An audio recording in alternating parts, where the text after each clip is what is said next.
Seat కూడా సంపాదించుకోలేవయ్యా నువ్వు ఈసారి. ప్రతి ఒక్కటి లంచం, ప్రతి ఒక్కటి లంచం. పెట్టండి జగన్మోహన్ రెడ్డికి.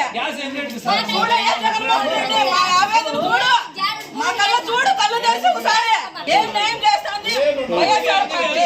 ఎవరికి న్యాయం చేస్తుంది? 1500 గ్యాస్ కూలి చేస్తే ఉండగాలే, లేకపోతే దండగాలయ్యా జగన్మోహన్ రెడ్డి. ఎట్లా బతకాలో మేము చెప్పు. ₹160 గ్యాస్